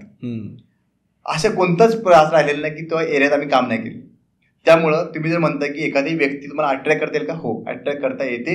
अशी आमच्याकडे उदाहरणं आहेत. त्याकरता तुम्हाला काय करायचं की पहिली गोष्ट, तुमच्यावरती प्रेम करा. स्वतःमधून ऊर्जा बाहेर पडणारी चांगली असेल, प्रेममय असेल, तर तुम्ही त्या गोष्टी अट्रॅक्ट करू शकता. जर तुम्ही फक्त सकाळी मेडिटेशन करताना तुम्ही फक्त बोलताय की मला मी अट्रॅक्ट करतो, देवावर तुम्ही निगेटिव्ह ऊर्जा चाललेली आहे, तर 80% निगेटिव्ह ऊर्जा असेल तर तुम्हाला ती अट्रॅक्ट होणार नाही. तर त्यामुळे काहीतरी अडचणी येतील. आणि कोणतीही गोष्ट, त्यामुळं काय करायचं आपल्याला की तुमची ऊर्जा सुधारायची आहे. त्याकरता पहिली गोष्ट मगाशी बोललो असं, तुमचे कपडे चेंज करा, स्वतःवरती प्रेम करा, स्वतःला काहीतरी वेळ द्या. स्वतःवरती प्रेम करा म्हणजे काय करणार आहे, स्वतःला वेळ देणार आहे, लवकर उठणार आहे, ते मेडिटेशन करणार आहे, त्या ऊर्जा घेणार आहे. हे सगळ्या गोष्टी चालू केल्या आणि स्वतः चांगले कपडे घातल्यानंतर, चांगलं बघितल्यानंतर, अरे वा मी छान दिसतोय, मग माझ्यावरती प्रेम करणारी व्यक्ती मला मिळते का, हो मिळणार मला. मला एक सांगा ना की जर समजा एखाद्याला जर लॉ ऑफ अट्रॅक्शनमध्ये चांगलं काम करायचं असेल, स्वतःच्या लाईफमध्ये चांगल्या गोष्टी जर अट्रॅक्ट करायच्या असतील, तर असं काही स्पेसिफिक रुटीन आहे का की ते त्याने रोज फॉलो केलं पाहिजे, की ज्याच्यामुळं आपलं आयुष्य बदलू शकतं? खूप चांगला. काय माहिती का, मी म्हणतो की आळस बरीच, आता बघा बरीचशी तरुण मंडळी म्हणा की काय करतात, उशिरा उठतात. एक सवय लागली असते. उशिरा उठणं चांगलं की वाईट? तुम्ही आता जर यशस्वी माणसं बघितली, जी सक्सेसफुल लोक आहेत आणि जी अनसक्सेसफुल लोक आहेत, तर तुम्हाला त्यांच्या काही क्वालिटी मिळतील. त्यातली पहिली क्वालिटी कोणी सांगेल तुम्हाला की सकाळी लवकर उठ. सकाळी लवकर उठणं काय होणार आहे की तुम्हाला सकाळची ऊर्जा चांगली मिळते. मग उठल्यानंतर काय करायचं आहे, तुमच्या प्रत्येक एरियामध्ये काम झालं पाहिजे. म्हणजे काय, तुमचं फिजिकल मध्ये काम झालं पाहिजे. मग तुम्ही वॉकिंग करा, तुम्ही योगा करा, थोडा वेळ करा, हरकत नाही, पण करा. म्हणजे तुम्ही काय केलं, तुमच्या फिजिकल एरियामध्ये काम केलं, नंतर मेंटल एरियामध्ये काम करा. म्हणजे काय करायचं, तुम्ही ध्यानाला बसा. अगदी काय नाही, एकदम साधा टेक्निक म्हणजे डीप ब्रिथिंग. म्हणजे शांत बसा आणि फक्त डीप ब्रीथ करा. म्हणजे काय करायचं आहे, श्वास घेतला फक्त किती वेळ घ्यायचा आहे, फक्त मोजा, 7 पर्यंत मोजा, हरकत नाही. 1 2 3 4 5 6 7. थांबा थोडं 2-3 सेकंद थांबा, रोखून धरा. आपण म्हणतो ते कुंभक वगैरे आपली जी ब्रिथिंग सिस्टीम आहे त्यामध्ये. नंतर सोडा. सोडताना आपण त्याला शांतपणे सोडा. त्याला पुन्हा मोजा, 1 2 3 4 5 6 7. असे टेक्निक वापर. म्हणजे काय होईल बघा, आपण म्हणतो ना की आपल्याला श्वास घ्यायला देखील, श्वासाकडे बघायला देखील वेळ नाही, असं म्हणतो आपण बऱ्याच वेळा. आपल्याला स्वतःकडे बघण्याकरता वेळ दिला पाहिजे. त्याकरता रुटीनमध्ये पहिली गोष्ट लवकर उठायला चालू करा. अगदी मी म्हणत नाही की 4ला उठा, 5ला उठा, पण सूर्योदयाच्या अगोदर उठा. तर सकाळची सूर्याची किरणं अंगावर येऊ द्या. त्यामुळं तुम्हाला ती ऊर्जा मिळते. पंचतत्व त्यामध्ये ती ऊर्जा असते, ती ऊर्जा मिळते. मग तुमचं रुटीन चालू झालं की तुमची ध्यानाला बसा, थोडंसं ध्यान करा. ध्यान माहिती नसेल तर जिथं जिथं ज्या तुम्हाला काही यूट्यूबवरती अनेक मेडिटेशन्स वगैरे आहेत ते वापरा, किंवा रेकमेंड करेन की आमच्याकडे तुम्ही आले तर तुम्हाला त्या गोष्टी सगळ्या आम्ही देतच असतो, तर ते चालू करायचं. दिवसभर मग सांगितल्या प्रवृत्तीने काय करायचं, प्रत्येक 2 तासाला अलार्म लावून ठेवायचा. तुमच्या मोबाईलमध्ये अलार्म लावून ठेवायचा. काय कसला अलार्म आहे तो, स्वतःला चेक करा, विचारा, एम आय हॅपी, रिमाइंडर लावू शकतो. हां, रिमाइंडर लावा, नोट डाऊन करा छोट्या गोष्टी. केस मी आनंदी आहे, तुम्हाला कळेल दिवस कसा गेला. महत्त्वाची गोष्ट संध्याकाळी राईट डाऊन युअर ग्रॅटिट्यूड. खूप महत्त्वाची गोष्ट. जर तुम्हाला खरोखर वाटतं की मला लॉ ऑफ अट्रॅक्शन मला काही वापरायचं आहे, मॅनिफेस्ट करायचं आहे, कोणतीही गोष्ट, सर्वात महत्त्वाची गोष्ट मॅनिफेस्टेशन करण्याकरता कृतज्ञता. Write your gratitude. आता ती काय आहे, म्हणजे मला धन्यवाद द्यायचे. लोक म्हणतात की मॅडम काय आहे धन्यवाद द्यायला, माझं भाड्याचं घर आहे, मला चांगली नोकरी नाही, हे नाही, असं लोक काय आता कंप्लेंट मोडमध्ये असतात. मी म्हणतो की शिफ्ट युअर मोड. म्हणजे काय, कंप्लेंट मोड म्हणून तुम्ही ग्रॅटिट्यूड मोडमध्ये या. ते कसं करणार, त्याकरता पुन्हा टेक्निक. काय टेक्निक आहे, काल अनेक लोक झोपली पण आज सकाळी सगळी नाही उठली, काही गेली. आपण सकाळी उठलो, पुन्हा धन्यवाद द्या त्या परमेश्वराला. त्या परमेश्वराचे आभार माना की मला उठवलंस, थँक्यू द्यावं. हे येऊ द्या, तुमच्या चेहऱ्यामध्ये भाव येऊ द्या. खूप मोठी गोष्ट आहे. बरे लोक आईवडिलांना नावं ठेवतात की मला त्यांनी शिकवलं नाही, मला त्यांनी चांगलं दिलंच नाही, काही अशा गोष्टी दिल्या. थँक्यू बरं का. सर्वात महत्त्वाची गोष्ट, त्यांच्यामुळे तुमचा जन्म झाला, त्यांच्यामुळे मी जग बघितलं. बरोबर. So you should be very grateful to your parents. धन्यवाद द्या त्यांना. बाकी सोडून द्या. एक मोठी गोष्ट आहे की ज्याने तुम्ही आत्ता आहात त्यांना धन्यवाद द्या. घरातल्या स्त्रीला, तुझ्या बायकोला, आईला, त्यांना धन्यवाद द्या. का, तुम्हाला चहा दिला, तुम्हाला नाश्ता दिला, जेवण देता येईल. लिहायला असं पाहिजे. म्हणजे हो, लिहायला पाहिजे. ही एक डायरी बनवा, त्यामध्ये ह्या गोष्टी संध्याकाळी झोपायच्या अगोदर लिहा. कमी कमी 10 वाक्य लिहाच. माझ्या आतापर्यंत सर्व अगदी मोठे मोठे क्लायंट्स, अगदी डॉक्टर्स आहेत, कमिशनर लेवलची लोक आहेत, अगदी VIP असतात, सगळी लोक मला फॉलो करतात प्रॉपरली. रोजच्या रोज त्यांचं होमवर्क मला पाठवतात आणि त्यांच्या आयुष्यामध्ये खूप चांगले बदल मी अनुभवतो. हे रुटीन असं असलं पाहिजे. ओके. आता एक शेवटचा प्रश्न विचारतो आपण, कारण बऱ्याच टेक्निकबद्दल बोललो, बऱ्याच गोष्टी इम्प्लिमेंट कशा करायच्या त्याच्याबद्दल बोललो, पण लॉ ऑफ अट्रॅक्शनच्या बद्दल एक प्रश्न अनेक लोकांच्या मनात येतो. एका साईडला आपण म्हणतो की आपलं जे नशीब आहे ते लिहिलेलं आहे, ज्या गोष्टी आपल्या आयुष्यात घडणार आहेत त्या लिहिलेल्या आहेत. दुसऱ्या साईडला आपण लॉ ऑफ अट्रॅक्शन म्हणतो की जे तुम्हाला हवं आहे ते तुम्ही मिळवू शकतात. मग याच्यावरती काय खरं आहे काय खोटं आहे, तुमचं काय मत आहे याच्यावरती? लोकांना काय वाटतंय की नशीब आहे, नशीब आहेच ना, नशीब आहेच. नशीब म्हणजे काय की परमेश्वर तुम्हाला काही सांगितलेलं आहे. आता समजा सांगितलं की तुमच्याकडे भरपूर पैसा येणार आहे, तुमच्या नशिबात लिहिलंय. मग तुम्ही जर नुसतं म्हणला की मी बसून राहिलो तर पैशाची शक्यता आहे का? नाही. तुम्हाला कर्म करायला लागेल ना. कर्मा सिद्धांत चुकलेलं नाही कोणालाच. तुम्हाला कर्म हे करायचेच आहे, तुमच्या बाजूने प्रयत्न करायचेच आहेत. तुम्हाला एखाद्या ठिकाणी जायचं असेल तर तुम्हाला ती बॉडीची मुवमेंट झालीच पाहिजे, तर तुम्ही तिकडे जाऊ शकता ना. समजा तुम्हाला इथून कुठं नागपूरला यायचं आहे, इथून दिल्लीला जायचं आहे, तुम्हाला ट्रेनचं तिकीट काढलं पाहिजे, ट्रेन बसलं पाहिजे, तिथं गेलं पाहिजे, तर ती प्रोसेस पूर्ण झाली ना. म्हणजे तुम्ही म्हणला की मला नागपूरला माझ्या ह्याच्यामध्ये नशिबामध्ये आहे नागपूरला यायचं किंवा दिल्लीला यायचं किंवा मला पॅरिसला यायचं, माझ्या नशिबात आहे, राजयोग आहे, राजयोग आहे. पण तो राजयोग कधी येणार? तुम्ही ऍक्शन घेतली पाहिजे ना. म्हणून मी पुन्हा सांगतो की माइंड बॉडी सोल ह्या तिन्ही गोष्टी आल्या तर तुमचं भविष्य तुम्ही निर्माण करू शकता.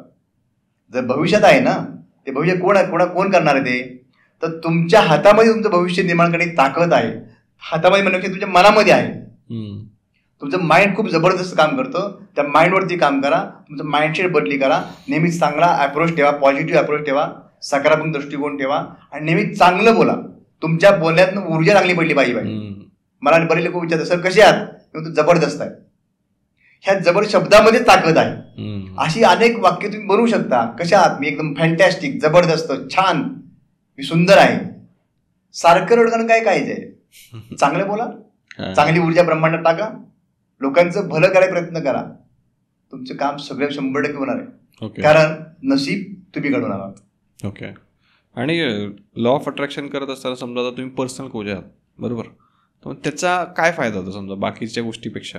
जर पर्सनल कोच असेल समजा लॉ ऑफ अट्रॅक्शन इम्प्लिमेंट करताना, तर त्याचा काय फायदा होतो? काय होतं, आपण लॉ ऑफ अट्रॅक्शन शिकण्याकरता द सिक्रेट नावाचे पुस्तक आहे, यूट्यूबवरती अनेक व्हिडिओ आहेत. साधं उदाहरण देतो मला. एबीसीडी आईवडिलांना येते की नाही, पण त्या मुलाला शाळेत टाकतात. ए फॉर ॲपल म्हणण्याकरता शिकवायला ट्रेनर लागतो, गुरु लागतो. आई वडील शिकवतात पण मुलगा ऐकत नाही. कारण आपलं माइंडसेट असं आहे की जी थर्ड व्यक्ती आहे, जी अधिकारी व्यक्ती आहे, त्यांच्याकडून आलेलं ज्ञान तुम्हाला ॲक्सेप्ट केलं तर तुमच्या माइंडमध्ये तशी सिस्टीम आहे. मग जर तुम्हाला एबीसीडी शिकण्याकरता जर गुरु लागतो, हे तर जीवनाचं ज्ञान आहे.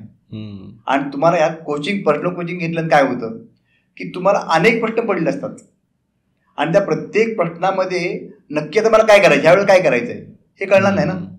लोक लॉ पेटेच वापरतात, गाईड करणार कोणतरी पाहिजेच पाहिजे. आतापर्यंत माझे सर 25 कोच आहेत आणि ते 25 कोच ज्याला मी हाय पे केलेला आहे आणि म्हणून मी ह्या ठिकाणी आहे, त्या सर्वांना मी इथूनच वंदन करतो. कारण त्यांच्यामुळे मी इथपर्यंत आलो. त्या प्रत्येकच्या जीवनामध्ये एक चांगला गुरु असणं आवश्यक आहे. आणि त्यामुळे कोचिंग हे पर्सनल कोचिंग काय होते की लॉ ऑफ अट्रॅक्शन शिकवणारे भरपूर ट्रेनर्स मार्केटमध्ये आहेत, ते चांगलं काम करत आहेत, परंतु पर्सनल कोचिंग देणारे फार कमी आहेत. आणि आमच्याकडं आमचा जो रेशो आहे तो अगदी तुम्हाला मागाशी बोलल्याप्रमाणे 90 ते 95% रेशो आहे की 100% लोकांची कामं होतात, काही काम असो. कारण आम्ही त्यांच्याकडून कस्टमाइज प्रोग्राम आम्ही त्यांच्याकडून करून घेतो. प्रत्येक गोष्टी करतो. तुमच्या आरोग्याकरता आजारपण त्यांना आहे, गुडघे दुखत आहेत, कुणाचं डायबिटीस आहे, कुणाला हे लग्नाचे प्रश्न आहेत, काही प्रश्न असतो. आणि त्यामध्ये अजून एक गोष्ट होती की आम्ही मगाशी बोलल्याप्रमाणे आमचं स्वप्न आहे की 25 लाख कुटुंबांना आनंदी करायचं, ना की व्यक्तींना. त्यामुळं त्या कुटुंबातल्या प्रत्येक व्यक्तीचे प्रश्न आम्ही बघतो आणि प्रत्येकाला आलोचना करतो. त्यामुळे पर्सनल कोचिंग आमच्याकडे घेणं आम्ही म्हणतो की हे तुमच्या नशिबी भाग आहे, हे प्रत्येकाला मिळत नाही. त्यामुळे पर्सनल कोचिंग महत्त्वाचं आहे. येस, तर याच मेसेजवरती आपण आजचा हा पॉडकास्ट एंड करूयात. तर थँक्यू सो मच सर की तुम्ही इतक्या लांबून आपल्या स्टुडिओमध्ये आलात आणि आमच्या ऑडियन्ससाठी एवढी सगळी युजफुल इन्फॉर्मेशन सांगितली. धन्यवाद सर. खूप छान वाटलं की तुमचे इथले व्हायब्रेशन खूप चांगले आहेत आणि तुम्ही खूप चांगलं काम करत आहे. तुमचं नावच आहे श्रीमंत व्हा. त्यामुळे लोकांना श्रीमंत बनवण्याचं तुम्ही स्वप्न जे आहे ते खूप मोठी गोष्ट आहे आणि ही अशा प्रकारची तुमचा दृष्टिकोन आहे.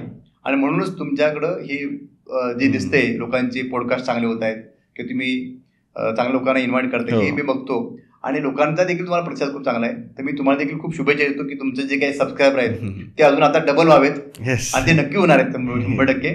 आणि माझे पण खूप ब्लेसिंग आहेत तुम्हाला आणि सर्व जे बघतायत व्हिडिओ. कारण असं एक म्हणतात की माझा व्हिडिओ बघितल्यानंतर बऱ्याच जणांना ब्लेसिंग मिळतात, बोलल्यानंतर ब्लेसिंग मिळतात. तर तुम्हाला इथून सगळ्यांना ब्लेसिंग आहे, तुमचं काम 100% होणार. येस.